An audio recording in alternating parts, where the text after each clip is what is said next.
Our topic for this morning is wishy-washy Christians. Dan topik kita pada sahabat pagi ini adalah wishy-washy Christians atau orang Kristen yang tidak berpendirian atau pelin-pelan. When we talk about Christianity, Pada saat kita berbicara tentang kekristenan, we see that it's a journey that needs to be walked by strong people. itu artinya kita harus berjalan atau dijalani oleh orang-orang yang kuat. In life, there are people who never stand up for anything. Di kehidupan kita ini, ada beberapa orang yang tidak mau berdiri untuk sesuatu hal. They are easily blown by the wind to and fro.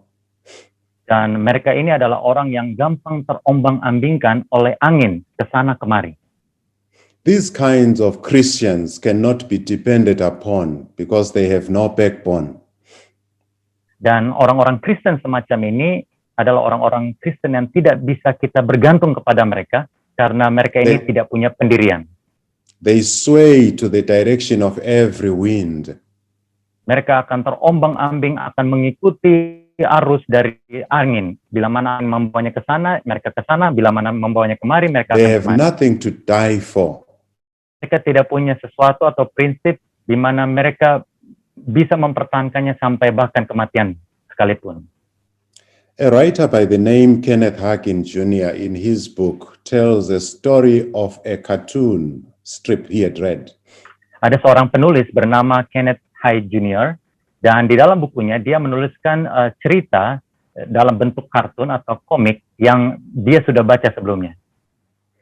In this story, two young people were talking. Dan di dalam cerita ini ada dua orang yang sedang berbicara satu dengan yang lain. Linus was talking to Charlie Brown about dreams about their future. Jadi seorang yang bernama Linus, dia sedang berbicara dengan yang lain yang namanya Charlie Brown, dan mereka sedang berbicara tentang mimpi yang mereka punyai tentang masa depan. And Linus says, when I get big, I'm going to be a real fanatic. Lalu Linus bilang, wah nanti kalau saya besar, saya akan menjadi seorang fanatik yang sejati. When Charlie asked him what kind of a fanatic, Linus replied, oh, I don't know, it doesn't really matter. I'll be sort of a wishy-washy fanatic. Lalu kemudian temannya Charlie tanya kepada dia, kalau kamu mau menjadi seorang fanatik, orang fanatik seperti apa kamu ini? Lalu Linus jawab, saya tidak tahu, tapi ya itu tidak penting lah. Yang penting saya mau menjadi seorang fanatik ya yang tidak berpendirian.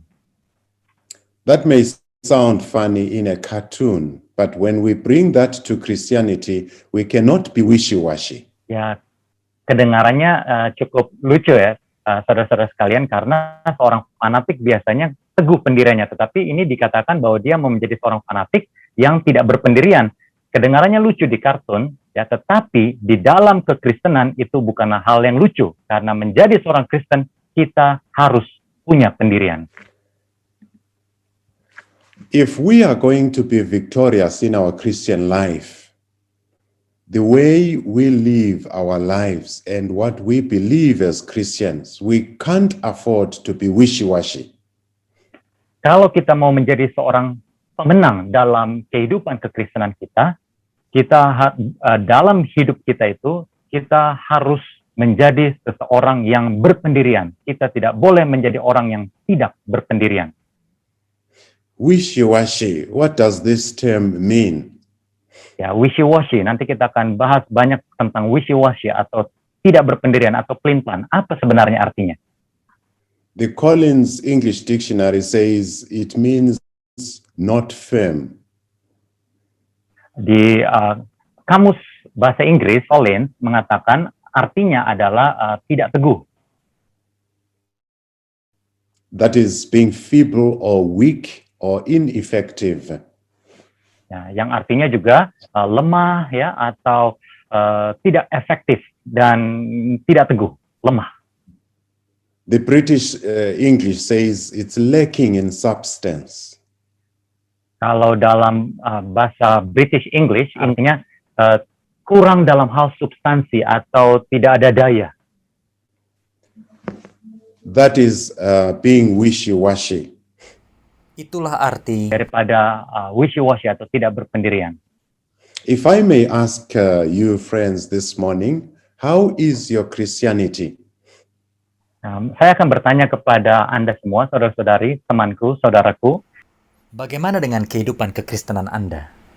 I would invite us to look into ourselves today.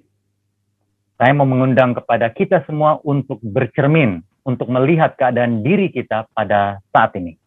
Look into your Christian walk with Jesus. Kita melihat jalan kehidupan kerohanian, kekristenan kita bersama Yesus. Ask yourself how your Christianity is. Tanyakan kepada dirimu, bagaimana tentang kehidupan kekristenanmu? Is it wishy-washy? Apakah kehidupan kekristenanmu tidak berpendirian?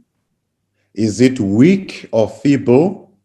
Apakah kehidupan kekristenanmu itu lemah? Is your Christianity lacking in Kehidupan substance? kekristenanmu itu tidak ada daya atau pudar atau tidak berkuasa, tidak ada impact, pengaruh? Is it a Christianity that is vacillating? Atau kehidupan kekristenanmu penuh kebimbangan atau keraguan? Is it not firm? Apakah kehidupan kekristenanmu tidak teguh? I invite you, friend, to take a survey of yourself and answer these questions. Mari saudaraku, kita ambil survei ini selagi kita mempelajari bersama pada pagi ini, sahabat pagi ini, kita tanyakan diri kita, apakah diri kita adalah seorang Kristen yang tidak berpendirian? Let me submit to you, dear friends, this morning without offending somebody. Baiklah, saya akan sampaikan kepada saudara-saudara sekalian tanpa harus menyinggung siapapun dari antara kita. My submission is this. If your Christianity is such that you cannot die for it, then throw it away. It's of no use. Dengan segala kerendahan hati, ini yang saya bisa sampaikan kepada saudara-saudara sekalian pada Sabat pagi ini. Bila kekristenan kita semua tidak memiliki sesuatu yang kita bisa pertahankan sampai mati, sebaiknya kita buang saja, karena itu tidak ada gunanya. We cannot stand for nothing and hope to be successful. It does not work. Kita tidak bisa mempunyai sesuatu yang kita tidak bisa pertahankan sampai mati, karena hal-hal yang seperti itu berarti kita tidak punya komitmen penuh dan itu tidak akan berhasil di dalam kehidupan kita. This is the truth about our walk with Jesus. Ini adalah kenyataan dalam perjalanan kekristenan kita bersama Yesus. In the Bible, we meet a man who was a strong character by the name Joshua. Di dalam Alkitab kita menjumpai atau kita dapati seseorang yang mempunyai karakter yang sangat kuat, dan orang itu bernama Yosua. Joshua was a man with a backbone. Dan Yosua ini punya pendirian, ya, dia orangnya berkomitmen penuh. Joshua was a man with convictions to stand by, and he could die for those Dan convictions. dia punya komitmen yang teguh, dan dia mau mempertahankan komitmennya itu, dan dia siap bahkan mati untuk apa yang dia percaya itu. And he was a great leader of Dan Israel. dia adalah seorang pemimpin besar dari bangsa Israel. Joshua was resolute and Dan focused. dia berpendirian teguh, berkomitmen, dan dia orang yang fokus dalam pekerjaannya. He was not a wishy-washy. Seperti yang dikatakan tadi, dia punya pendirian, ya, dia tidak pelin-pelan. And being wishy-washy has a price, and he was aware of that. Dan He had witnessed the effects of being wishy-washy 40 years earlier. Dan Yosua tahu persis kalau menjadi seorang yang tidak berpendirian atau pelin-pelan atau tidak teguh dalam pendiriannya itu akan menghasilkan hal yang sangat buruk, dan dia sudah menyadarinya dan dia bahkan menyaksikannya hasilnya apa yang terjadi 40 tahun sebelumnya di mana bangsa Israel pada saat itu tidak berpendirian. Go with me to the book of Numbers chapter 13. Saudara-saudara sekalian, kita buka kitab Bilangan pasal 13. we read of Moses, the leader of Israel, the man of God. Dan kita dapati bersama cerita tentang Musa pada saat dia Moses memimpin sent- bangsa Israel. Moses sent 12 men to spy out the land that they had been promised by Dan di God. cerita di situ dikatakan bahwa Musa mengirim 12 pengintai yang seperti kita ketahui bersama untuk melihat terlebih dahulu negeri Kanaan yang sudah dijanjikan oleh Tuhan kepada bangsa Israel. Israel had been traveling from Egypt going to Canaan, the promised land. Dan bangsa Israel pada saat itu sedang dalam perjalanan dari tanah Mesir menuju tanah perjanjian, tanah Kanaan. And they come to the borders of Canaan. Dan begitu mereka sampai di perbatasan tanah Kanaan, Before they could enter into that land, sebelum mereka memasuki tanah tersebut, Moses sends 12 men to spy out the land so that they see what kind of land they were going into. Musa mengirim 12 pengintai supaya mereka bisa memperhatikan tanah tersebut, tanah Kanaan, dan bisa membawakan laporan kepada Musa dan bangsa Israel tentang tanah seperti apakah yang akan mereka masuki ini. The 12 men do a faithful job. They go in and spy out the land. Dan ke-12 pengintai ini melakukan tugasnya dengan berhasil. Mereka bisa masuk ke dalam tanah perjanjian tersebut dan mereka bisa mengintai, bisa memperhatikan dengan seksama untuk membawakan laporannya kepada Musa dan bangsa Israel. On coming back, they give a report back. Dan begitu mereka kembali, mereka siap membawakan laporan kepada Musa. And the report put them into two groups, 10 versus 2. Dan pada saat mereka membawakan laporan, mereka terbagi di dalam 2 grup. 10 orang The, melawan 2 the- orang. Ingat ada 12 orang. the 10 spies report back, say, the land is beautiful, but we can't take the land. 10 orang dari antaranya mengatakan bahwa ya, tanah perjanjian tersebut, tanah Kanaan tersebut sangat indah. Tetapi sayang sekali, kita tidak bisa mengambilnya. The land is beautiful, flowing with milk and honey, but we can't take the land. Tanah itu sangat baik, sangat makmur. Tanahnya ada susu, ada madu, baik sekali. Tetapi sayang sekali kita tidak bisa mendapatkannya. The land has so many advantages, but we can't take the land. Tanahnya sangat makmur, pokoknya baik sekali. Segala sesuatu yang baik ada di tanah itu. Tapi sayang sekali kita tidak bisa mendapatkannya. The 10 spies were wishy-washy. Dan 10 pengintai tersebut adalah 10 pengintai yang tidak berpendirian atau pelin-pelan, ragu. They were weak and defeated in their own minds. Mereka adalah orang-orang yang lemah, yang sudah dalam posisi kalah sebelum perang, karena mereka terlalu takut di dalam pikiran mereka. And then the 2 other spies, Caleb and Joshua, Dan tadi ada 12, 10 sudah, dan sekarang 2 orang yang bernama Caleb dan Yosua. they give a faith statement. Dan mereka memberikan pernyataan yang penuh dengan iman. And we read it in Numbers chapter 13, verse 30. Dan kita bisa baca bersama di dalam kitab Bilangan 13 ayat 30. The statement says, "Let us go at once and possess the land, Dan di situ for dikatakan, we are well able to overcome it." kita baca di Bilangan 13 ayat 30, dikatakan di sana, kita akan maju, kata Kaleb, kita akan maju dan menduduki negeri itu, sebab kita pasti akan mengalahkannya. The 10 spies had given a defeated report. Dan 10 orang terdahulu, 10 pengintai terdahulu, mereka bimbang dan mereka memberikan laporan yang sebelum berperang, mereka sudah kalah sebelumnya. But the 2 other spies gave a faith report. Tetapi 2 yang terakhir, Yosua dan Kaleb, mereka memberikan laporan yang penuh dengan iman. Mereka menang bahkan sebelum pergi berperang. They agreed that there are big men, giants in the land. Mereka setuju bahwa di sana ya ada raksasa-raksasa atau orang-orang penduduk Kanaan itu besar-besar. But they say, With those big giants, our God is bigger than them and greater than them.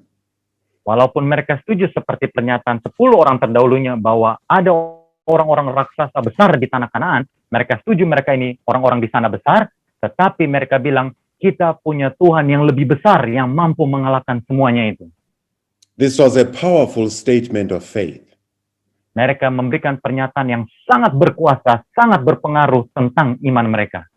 And Joshua with his friend were resolute in saying we can overcome the land.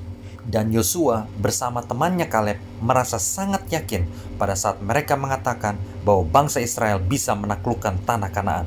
They had seen what could be obstacles, but their faith rose beyond the obstacles and they were determined to go. Mereka mengakui bisa atau melihat bahwa ada rintangan-rintangan di depan mereka, tetapi iman mereka mengatasi semuanya itu karena mereka percaya bahwa mereka bersama dengan Tuhan yang bisa mengalahkan semuanya itu. Dear friends, we can't be successful in our Christian life with a wishy-washy attitude like the 10 spies. Saudara-saudariku yang kekasih dalam Tuhan, kita tidak mungkin berhasil di dalam kehidupan kekristenan kita bila mana kita mempunyai sikap yang tidak berpendirian atau tidak teguh dalam mempertahankan iman kita. God has called us into Christianity and He wants us to walk all the way in Dan faith. Tuhan memanggil kita untuk hidup di dalam kekristenan kita supaya kita bisa menjalankan hidup kita dengan teguh di dalam iman pengharapan kita. We need to make a commitment, not just to start, but to go all the way regardless of the obstacles. Kita harus memiliki komitmen, bukan hanya di awal saja, tetapi bahkan dalam sepanjang kehidupan perjalanan kekristenan kita, tidak melihat, tidak memandang rintangan apapun yang ada di hadapan kita. In any endeavor, you will meet opposition and obstacles. Di dalam segala perjalanan atau segala Usaha kita kita pasti akan menghadapi rintangan-rintangan. But without commitment, you will easily quit when you face opposition. Dan di dalam hidup kita, kalau kita tidak memiliki apa yang namanya komitmen, maka kita akan mudah menyerah, kita akan mudah berhenti dari apa yang sedang kita jalankan pada saat kita menghadapi perlawanan atau pertentangan atau masalah. When things get tough and you face some opposition and hardships, you will easily quit if you do not have commitment. Bila mana kita menghadapi masalah, menghadapi pertentangan, pada saat kita sedang melakukan sesuatu, bila mana kita tidak memiliki komitmen, maka kita akan dengan mudah menyerah, putus asa, patah arang, dan kita akan meninggalkan apa yang sedang kita lakukan. Success requires complete commitment. Ingat saudara-saudara sekalian, sukses atau keberhasilan itu semuanya memerlukan komitmen pendirian yang teguh dari kita. Let's read Joshua verses 1 through 11. Saudara-saudara sekalian, mari kita buka Alkitab kita di Yosua 1 ayat 1 sampai 11. We are focusing on the book of Joshua. Dan sekarang ini kita sedang fokus ke kitab Yosua and the man Joshua himself. dan juga kepada sosok Yosua itu sendiri. Beginning from verse 1, it reads, After the death of Moses, the servant of the Lord, it came to pass that the Lord spoke to Joshua, the son of Nun, Moses' assistant, saying, Yosua 1 ayat 1 dikatakan, sesudah Musa hamba Tuhan itu mati, berfirmanlah Tuhan kepada Yosua bin Nun, abdi Musa itu, demikian. Moses, my servant, is dead. Now therefore arise, go over this Jordan, you and all these people, to the land which I am giving to them, the children of Israel. Dikatakan ayat 2, hambaku Musa telah mati. Sebab itu bersiaplah sekarang, seberangilah sungai Yordan ini, engkau dan seluruh bangsa ini, menuju negeri yang akan kuberikan kepada mereka, kepada orang Israel itu. Let's jump to verse 5. No man shall be able to stand before you all the days of your life. As I was with Moses, so I will be with you. I will not leave you nor forsake you.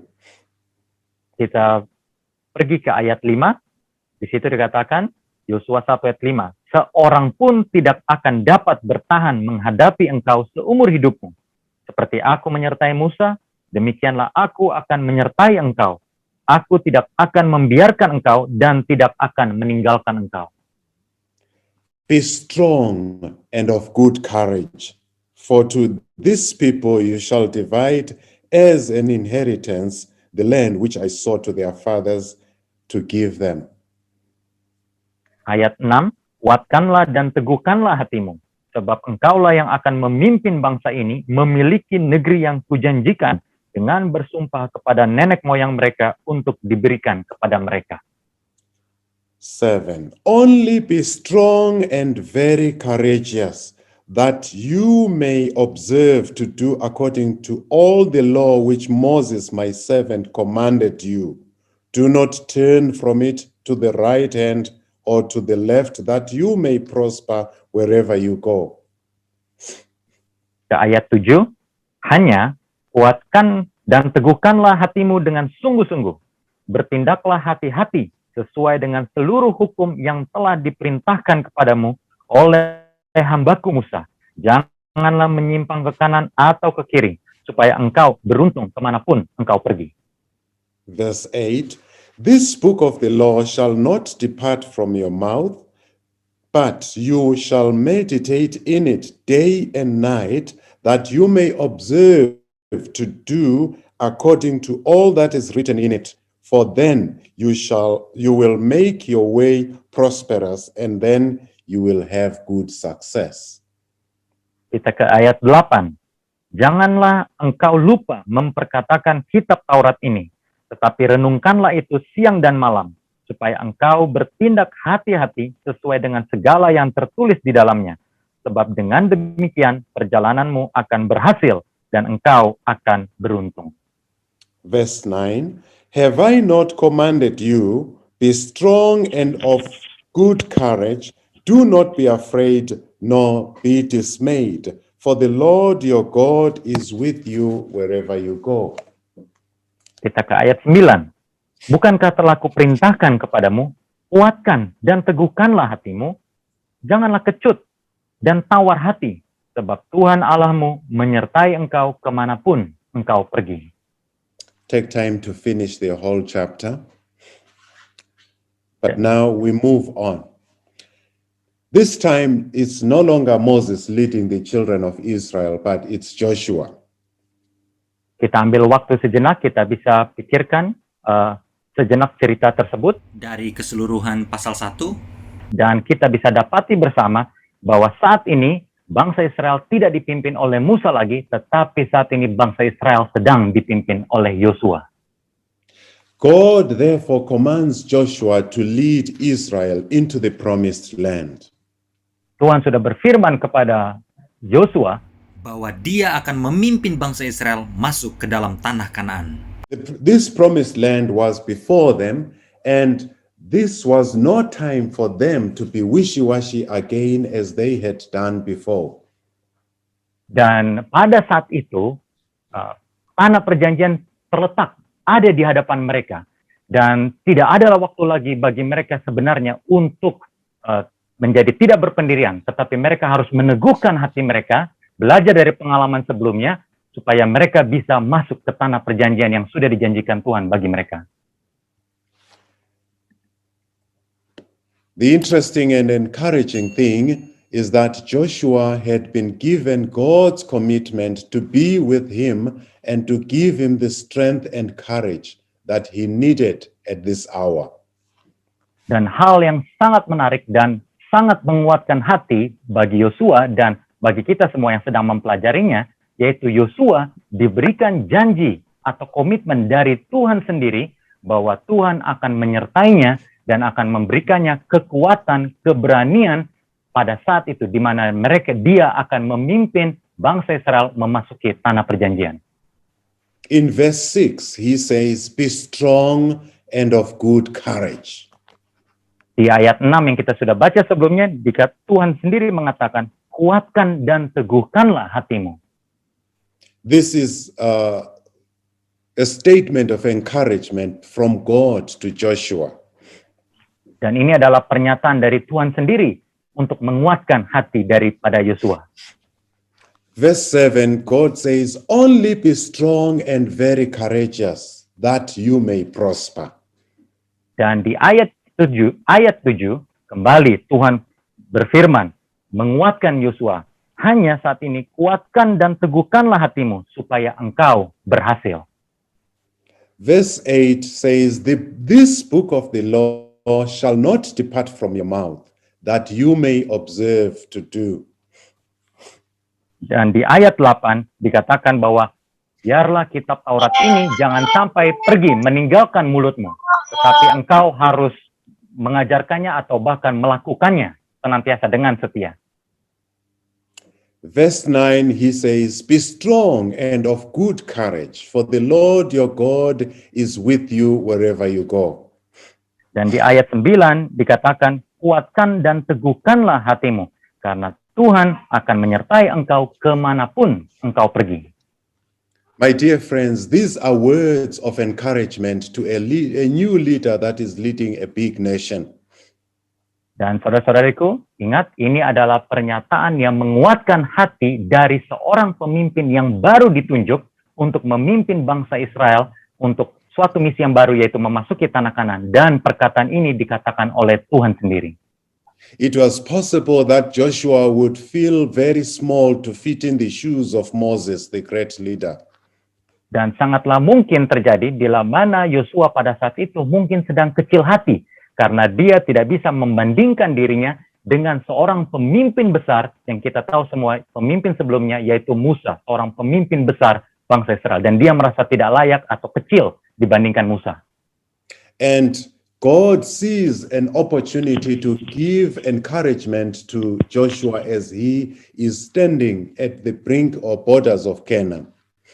Dan pada saat itu, Tuhan melihat itu adalah kesempatan yang istimewa, yang terindah, bila mana Tuhan bisa mendatangi hambanya, Yosua, untuk menguatkan hatinya, karena dia akan menjalani misi yang besar, yaitu memimpin bangsa Israel untuk memasuki tanah Kanaan, tanah perjanjian yang sudah dijanjikan sebelumnya kepada bangsa Israel.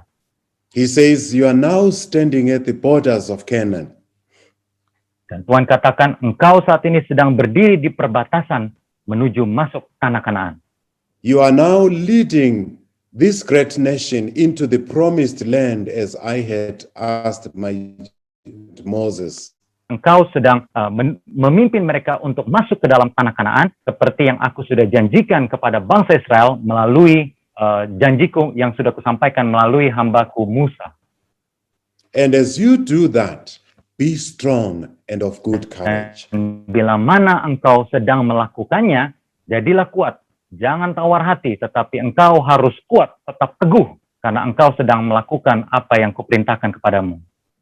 As you do that, remember the words of the book of the law. These words shall not depart from your mouth, that you may observe them and do them. Dan bila mana engkau sedang memimpin bangsa ini memasuki tanah Kanaan, jangan pernah lupa bahwa engkau tetap harus melakukan hukum Taurat yang sudah kuperintahkan kepadamu.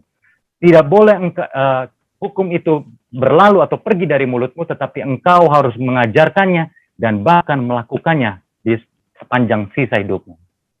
And he says, the Lord your God is with you wherever you go. Karena Tuhan Allahmu akan beserta dengan engkau kemanapun engkau pergi. This reminds me of Psalm 23 verse 4. Saudara-saudariku, hal ini mengingatkan saya kepada pernyataan di dalam Mazmur 23 ayat 4. A very interesting psalm from Dan ini David. adalah Mazmur biduan dari Daud, Raja Daud, yang sangat menarik. He says, though I walk through the valley of the shadow of death, I will fear no evil. Dikatakan di sini, sekalipun aku berjalan dalam lembah kekelaman, aku tidak takut bahaya. For thou art with me. Sebab engkau besertaku. So God says, I am with you. Tuhan mengatakan, aku besertamu. David knew that God was with him, just as he had promised Joshua that he would be with him. Raja Daud tahu persis bahwa Tuhan sedang bersamanya. Dan itulah yang dijanjikan oleh Tuhan kepada Yosua pada saat ini, bahwa aku, kata Tuhan, akan besertamu, Yosua, selamanya. And Matthew 28 verse 20 says, Lo, I am with you always, even to the end of the age. Dan di dalam kitab Matius 28 ayat 20, di situ dikatakan, lihatlah, aku bersama dengan engkau selalu, bahkan sampai akhir zaman. My dear friends, the promises that God gives us are true. We do not need to waver and be wishy-washy. Saudara-saudaraku yang kekasih dalam Tuhan, janji daripada Tuhan itu bisa kita pegang, karena janji Tuhan itu adalah benar. Jadi tidak perlu kita untuk kehilangan komitmen atau menjadi tidak berpendirian atau menjadi tidak teguh dalam komitmen kekristenan kita, tetapi kita harus berpegang kepada janji Tuhan tersebut. Reading the book of Joshua, one truth seems to be running through, and this is obedience brought victory. Disobedience brought defeat. Bila mana kita membaca kitab Yosua, maka ada satu kebenaran yang berjalan sepanjang pembelajaran kita atas kitab Yosua, yaitu penurutan akan selalu membawa kemenangan. Tetapi bila mana kita tidak menurut, maka itu akan membawa kekalahan. We need the kind of commitment that causes us to be fully devoted to God. Kita memerlukan komitmen yang penuh yang bisa membuat kita mengabdi atau setia atau fokus kepada Tuhan dan firman-Nya. Some people want to commit to God as long as they can reserve a certain portion to themselves for what they want to do. Ada beberapa orang yang mau berkomitmen kepada Tuhan selama dia bisa menyimpan sedikit porsi saja dari pelayanannya itu bagi dirinya sendiri, supaya dia bisa menggunakan porsi tersebut untuk memenuhi keinginan hatinya atas apa yang hendak ia lakukan. God does not just want a portion of you, He wants all of you. Tetapi saudara-saudaraku yang kekasih dalam Tuhan, Tuhan tidak mau hanya sebagian saja dari diri kita. tetapi Tuhan mau seluruhnya, sepenuhnya dari diri kita, supaya kita serahkan kepada Tuhan sesuai dengan rencananya. And we call that total commitment. Dan itulah yang kita panggil dengan komitmen penuh untuk melayani Tuhan. Back to Numbers chapter 13. Kita kembali. Israel stood at the border of the land that God had promised to give them. Dan kita kembali ke kitab Bilangan 13. Di situ kita dapati bahwa bangsa Israel sedang berdiri di perbatasan menuju tanah Kanaan, tanah yang sudah dijanjikan kepada mereka sebelumnya. This was 40 years before when Moses was leading the children of Israel. Dan ini adalah 40 tahun sebelum masanya Yosua memimpin mereka masuk ke dalam tanah Kanaan. 40 tahun sebelumnya, di sini adalah masa di mana Musa yang memimpin mereka untuk masuk ke tanah Kanaan. After the 10 spies had given a report that was faithless, and because of fear and weakness, indecisiveness, they did not into the land. Dan ingat, seperti cerita yang sudah kita dengarkan sebelumnya, karena laporan 10 pengintai yang tidak berpendirian atau lemah iman itu, ingat, mereka menjadi bangsa Israel menjadi takut, menjadi lemah, menjadi tidak punya pendirian lagi, menjadi tidak punya pegangan lagi, menjadi ragu, dan akhirnya mereka memilih untuk tidak masuk ke dalam tanah perjanjian yang sudah dijanjikan Tuhan. Because of being wishy-washy, they failed to possess that which God had given to be theirs. Karena mereka ragu, mereka bimbang, pelin-pelan, mereka akhirnya tidak berhasil. Karena Tuhan tidak bersama dengan mereka, bila mana mereka pada saat itu mau memasuki tanah perjanjian, tanah Kanaan. 40 years later, Joshua stands at the same place, facing the Jordan River and the land of Canaan across, waiting to cross and conquer what their fathers lost. 40 tahun kemudian, Yosua, pengganti Musa, berdiri di tempat yang sama menghadap tanah Kanaan, tanah perjanjian di sisi sungai Yordan, dan dia menunggu saat yang tepat untuk menyeberangi sungai tersebut dan untuk menaklukkan tanah Kanaan, tanah perjanjian tersebut. Sesuatu yang gagal dilakukan oleh pendahulunya atau bapak-bapak mereka semua sebelumnya, 40 tahun sebelumnya. And God says to Joshua in chapter 1, verses 2 and 3, "Arise, go take possession of the land." Dan dikatakan di dalam kitab Yosua pasal 1 ayat 2 dan 3. Tuhan katakan kepada Yosua, bangkit, bangun berdiri, pergi ke sana dan ambil tanah itu. Today, dear friends, as it were, we stand at the borders of the promised heavenly Canaan. Dan saudara-saudariku yang kekasih dalam Tuhan, pada sahabat pagi ini, sama seperti yang terjadi saat itu, kita saat ini sedang berdiri di sisi atau perbatasan tanah Kanaan surgawi, dan kita sedang berdiri untuk masuk ke dalam tanah Kanaan surgawi tersebut. It is not the time to be wishy-washy. Sekarang bukan saatnya lagi bagi kita untuk menjadi pelintang atau tidak teguh dalam pendirian kita. As we face the borders of the promised heavenly Canaan, this is not the time to be weak. Karena sembari kita sedang menanti atau sedang melihat, memperhatikan dengan seksama bahwa kita sedang di perbatasan tanah Kanaan surgawi, bukan saatnya bagi kita untuk menjadi lemah bahkan dalam iman kita. My dear friends, we are facing the borders of the promised heavenly Canaan. This is not the time to be vacillating and indecisive. Dan saudara-saudariku, seperti yang sudah dikatakan sebelumnya, kita sedang berdiri di perbatasan tanah Kanaan surgawi.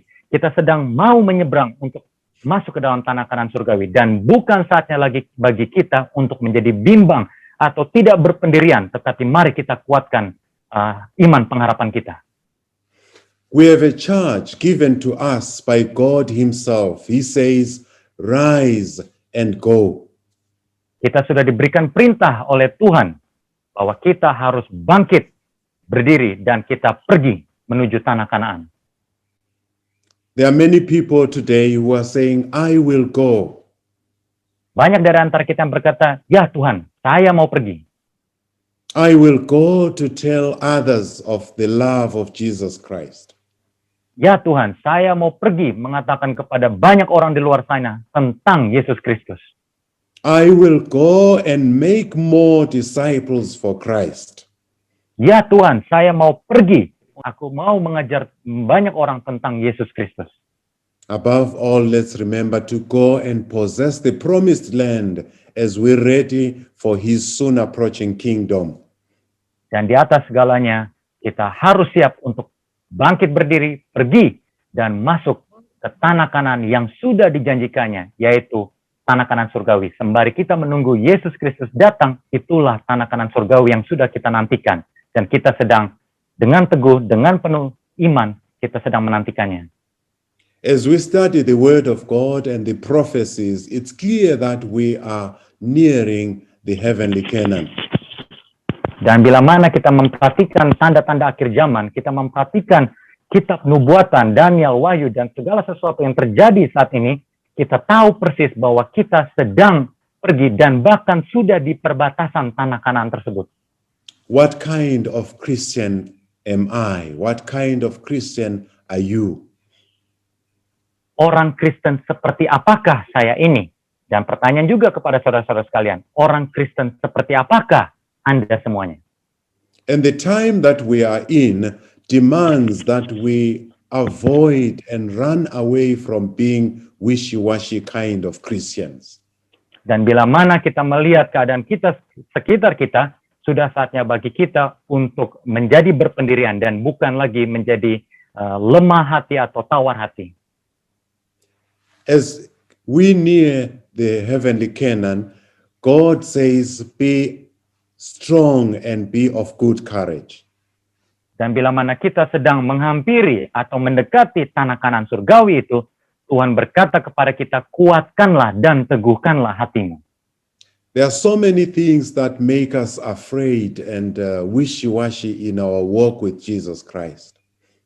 Dan saudara-saudariku, secara jujur kita harus akui bahwa di dalam perjalanan hidup kita, kekristenan kita, ada banyak hal yang membuat kita menjadi gundah gelana atau menjadi lemah hati, tawar hati di dalam kehidupan kerohanian kita bersama Yesus. There are so many things that keep us from being faithful to God and having the strong faith that we need to have. Ada banyak hal yang membuat kita menjadi tawar hati, membuat kita menjadi lemah iman kita kepada Tuhan di dalam perjalanan kerohanian kita, dan itu kita harus perhatikan dengan seksama. There are so many things that bring us fear and disarm us of the faith that we have in Jesus Christ.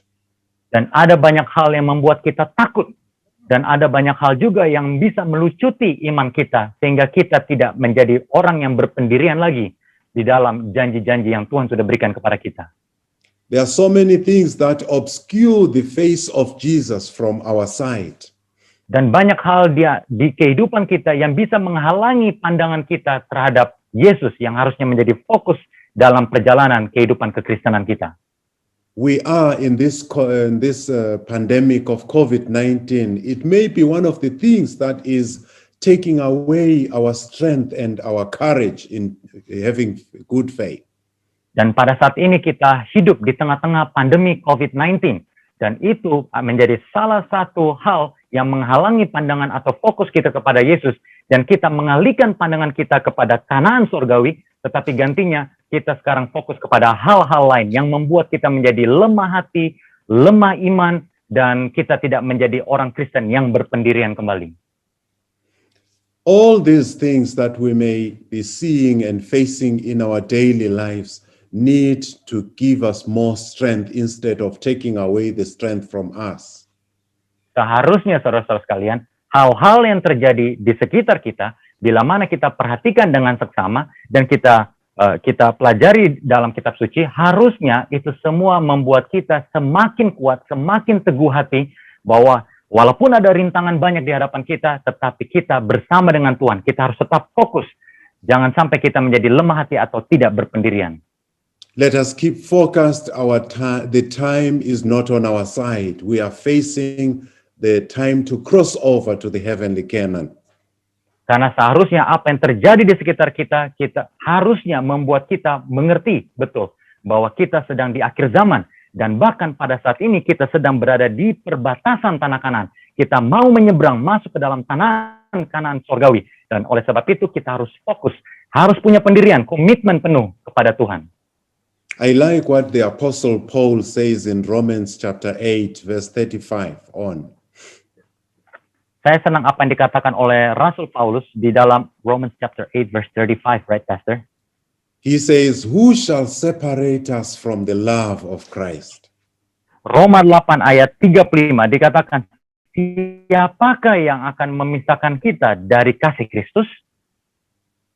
As we face these pandemics, pada saat kita sedang menghadapi pandemi corona atau COVID-19 di hadapan kita ini, as we face difficult moments in our lives, bila mana kita sedang menghadapi kesulitan, momen atau waktu kesulitan dalam hidup kita, we may have all these reasons to say we are weak because of them. Mungkin kita punya berbagai macam alasan untuk mengatakan bahwa saya saat ini lemah, tidak berdaya oleh karena segala kejadian yang terjadi di dalam hidup saya, khususnya pada saat ini. My dear friends, I want to say to us this morning, this is not time to be wishy-washy. Tetapi kembali, saudara-saudariku yang kekasih dalam Tuhan, saya mau berkata kepada kita semua pada pagi ini saatnya bagi kita untuk tidak menjadi orang yang tidak berpendirian. Paul says, he lists a number of things that can separate us from, that are possible to separate from us the love of Christ. Dan kalau kita baca di dalam Roma 8 ayat 35 tadi, di sini dikatakan Rasul Paulus memberikan daftar atau menuliskan beberapa hal yang bisa jadi menghalangi kita atau membuat kerohanian kita sepertinya ada tantangan atau membuat kita menjadi lemah hati. But I like what he gives us in verse 37. He says, we are, in all these things, we are more than conquerors through him who loved us. Dan kalau kita baca Roma 8 ayat 35 dikatakan ada berbagai tantangan. Tetapi di ayat 37, Rasul Paulus mengatakan dengan jelas, tetapi dalam semuanya itu, walaupun banyak tantangan sebelumnya, kita lebih daripada orang-orang yang menang oleh Dia yang telah mengasihi kita. So Jesus is challenging you and me never to settle for being wishy-washy Christians, but to stand up with courage, for he is with us. Jadi walaupun kita tahu ada banyak tantangan dalam hidup kita, terlebih pada masa ini, Yesus mengajak kita semua, saudara-saudara sekalian, dan saya, kita semua, supaya kita jangan menjadi orang Kristen yang pelin-pelan, lemah hati, yang tidak berpendirian, tetapi sebaliknya, mari kita menjadi teguh, menjadi kuat hati, karena Tuhan sudah berjanji akan bersama dengan kita melewati masa kesulitan yang ada di hadapan kita. Be strong and be of good courage. Kuatkan hatimu dan tegarkan hatimu. There is no room for wishy-washy Christianity. Tidak ada ruang bagi orang Kristen yang tidak berpendirian atau lemah hati. Jesus is coming soon. And Yesus we akan have datang to be segera. ready.